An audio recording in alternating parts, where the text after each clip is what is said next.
បាទសូមគោរពជំរាបសួរពុកម៉ែពូមីងបងប្អូនទាំងអស់គ្នាថ្ងៃនេះខ្ញុំបាទមានវីដេអូមួយចង់បង្ហាញអំពីបញ្ហានៅលើដំណាំត្របែកបាទហើយនេះគឺសិតតែជាភាពជាក់ស្ដែងនិងបញ្ហាដែលខ្ញុំបានជួបប្រទះបាទនៅលើដំណាំត្របែកជាពិសេសគឺនៅខែវស្សាបាទហើយនៅក្នុងវីដេអូខ្ញុំបានបង្ហាញនេះគឺជាជំងឺផ្សិតបាទជំងឺផ្សិតនៅលើដំណាំត្របែកបាទហើយកាលពីខ្ញុំដាំប្រហែល 4-5 ឆ្នាំមុនក៏អត់ដែរមានដែរទើបតែឆ្នាំតែមិញទេបាទគឺមានកាត់ឡើងនៅវត្តមានរបស់ជំងឺផ្សិតនៅលើស្លឹកនិងផ្លែបាទហើយកត្តាដែលធ្វើឲ្យកាត់ជំងឺផ្សិតនេះគឺដោយសារតែតំបន់ខ្ញុំហ្នឹងគឺមានភ្លៀងធ្លាក់ជាប់គ្នាបាទជារៀងរាល់ថ្ងៃហើយមួយទៀតសោតនោះគឺនៅខាងគល់បាទដូចមុនដែលវីដេអូបានបង្ហាញអញ្ចឹងគឺនៅខាងគល់មានលក្ខណៈសើមដូចជាទឹកដក់បាទនេះគឺពាក់ព័ន្ធជាមួយនឹងទឹកដក់បាទរួយគល់បាទហើយធ្វើឲ្យមាន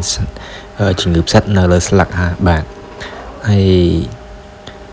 នៅពេលដែលកើតជំងឺផ្សិតនេះបាទតបែករបស់ខ្ញុំបាទកំពុងតែពេញល្អហើយផ្កាក៏មានដែរប៉ុន្តែអត់អាចចេញទៅណាបានទេបាទដោយសារតែមានបញ្ហាផ្សិតនៅលើត្រួយបាទហើយទីទៀតខ្ញុំនឹងបង្ហាញផ្សិតនៅលើផ្លែបាទហើយនេះគឺភ្លៀងរាល់ថ្ងៃបាទធ្វើឲ្យកើតជាជំងឺផ្សិតបាទដូច្នេះហើយមានតែវិធីសាស្ត្រមួយទេគឺយើងប្រើប្រាស់ថ្នាំកសិកម្មបាទហើយនេះវិញគឺជាជំងឺផ្សិតលើផ្លែបាទពីដំបូងឡើយគឺអត់មានបញ្ហាអីទេបាទហើយបន្ទាប់មកក្រោយពីមានភ្លៀងធ្លាក់ទឹកដក់ជាប់រហូតហ្នឹងបាទធ្វើឲ្យកើតជាជំងឺផ្សិតលើផ្លែហើយផ្សិតនេះគឺយើងហៅធម្មតាប៉ុន្តែបើតាមលក្ខណៈបច្ចេកទេសគេអាចហៅវាយ៉ាងថាជាជំងឺអង្គត្រណោះលើផ្លែបាទនេះ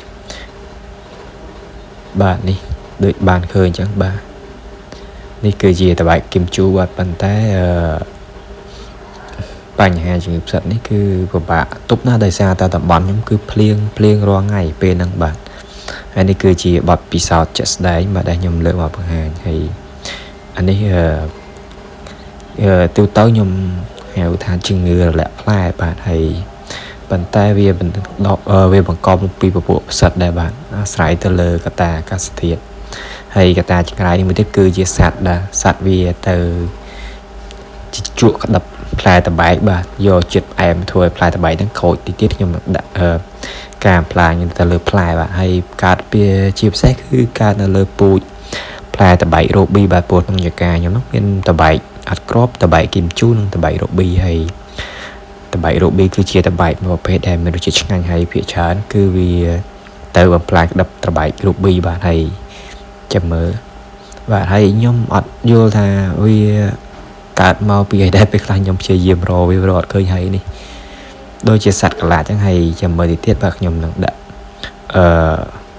បាទនេះវីដេអូបាទការអំផ្លាញរបស់សត្វហ្នឹងបាទហើយការអំផ្លាញនេះគឺនៅរដូវប្រាំងណាបាទមិនមែនរដូវវស្សាទេបាទវាទៅស៊ីជីលការបស់ផ្លែតបែកដែលខ្ចីហ្នឹងបាទដែលយើងទើបតែដាក់ហ្នឹងហើយកត្តាមួយទៀតក៏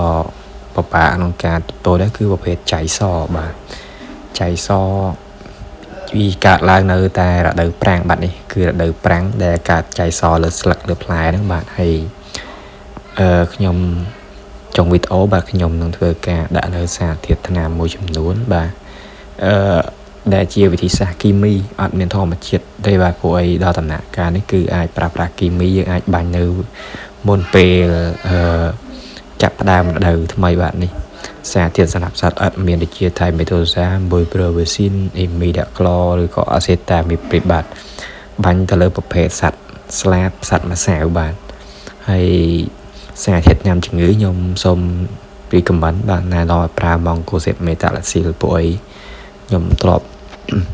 បាញ់ទៅលើដំណាំស្វាយដំណាំតបែកបាននៅពេលដែលមានការជំងឺផ្សិតភាគច្រើនគឺខ្ញុំប្រើតែម៉ង់កូសេតមេតាឡាស៊ីលច្រើនជាងហើយយើងអាចប្រើផ្សេងបានទៀតដូចជាកាបេណាស៊ីមហិចសាកូណាសូលអីឡាជាច្រើនទៀតប៉ុន្តែខ្ញុំសូមថារីកមិនណែនាំប្រើទៅលើម៉ង់កូសេតមេតាឡាស៊ីលវិញបាទគឺខ្ញុំគិតថាវាអាចមានប្រសិទ្ធភាពខ្ពស់ជាងបាទសូមអរគុណសម្រាប់ការតាមដាននិងទស្សនាសូមជួយចុច like និង subscribe ម្នាក់មួយផងបាទ ដើម្បីទទួលបានវីដេអូថ្មីៗពាក់ព័ន្ធអំពីបញ្ហាលើដំណាំការដាំដុះនិងការដាំដុះដើម្បីទទួលបានទិន្នផលខ្ពស់បាទសូមអរគុណ